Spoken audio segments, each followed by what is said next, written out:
ஜப்பான்ல இருக்கிற science and கோ நிறுவனம் மனிதர்களை குளிப்பாட்டும் வாஷிங் மிஷினை கண்டுபிடிச்சிருக்காங்க. இந்த வாஷிங் மிஷின் ஏஐ தொழில்நுட்பத்தின் உதவியுடன் கண்டுபிடிக்கப்பட்டிருக்கு. அந்த காலத்தில் மோட்டார்கள், போர்வெல்கள்லாம் இதெல்லாம் உருவாக்கப்படுறதுக்கு முன்னாடி குளங்கள்லையும், ஆறுகள்லையும், கிணறுகள்லையும், குட்டைகள்லையும் குளிச்சிட்டு இருந்தாங்க. ஆனால் அதை எல்லாத்தையும் தூக்கி போட்டு இன்னைக்கு நம்மளுடைய அறிவியல் கண்டுபிடிப்புன்றது மனித மூளைக்கு எட்டாத வகையில் எங்கேயோ போயிட்டு இருக்கோம். அந்த வகையில் நம்ம வீடுகளில் வயதானவர்கள், நோய்வாய்ப்பட்டவர்களால் அடிக்கடி குளிக்க முடியாது, சோம்பேறித்தனமாக இருப்பாங்க. அந்த மாதிரி இருக்கிறவங்க இந்த வாஷிங் மிஷினில் போயிட்டு நீங்கள் படுத்துட்டீங்கனாலே போதும். உங்களுடைய பாடி டெம்பரேச்சர் எவ்வளோ, உங்களுக்கு வயது என்ன ஆகுது, உங்கள் பாடியை குளிப்பாட்ட எந்த அளவுக்கு வாட்டரோட டெம்பரேச்சர் இருக்கணும், இந்த மாதிரியான எக்கச்சக்கமான விஷயங்களை ஏஐ கண்டுபிடிச்சிருது. அந்த காலத்தில் ஹாஸ்பிட்டல்ஸே இருக்காது. எங்கேயாவது ஒரு மூளைக்கு ஒரு ஹாஸ்பிட்டல் பார்க்குறதே பெரிய அபூர்வமாக இருக்கும்.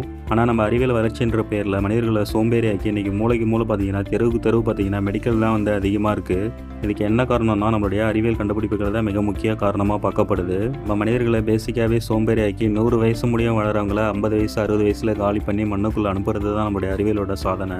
ஸோ வீடியோவோட இறுதியாக இந்த ஹியூமன் வாஷிங் மிஷின் இந்தியாவில் லான்ச் பண்ணதுக்கப்புறம் நீங்கள் வாங்கி யூஸ் பண்ணிக்கலாம். இந்த வீடியோ பிடிச்சிருந்ததுன்னா மறந்துடாம இந்த வீடியோக்கு லைக் மட்டும் பண்ணுங்கள். நம்ம சேனலை சப்ஸ்கிரைப் பண்ணாமல் பார்க்குறீங்க அப்படின்னா தயவு செஞ்சு சப்ஸ்கிரைப் பண்ணிக்கோங்க. தேங்க்யூ.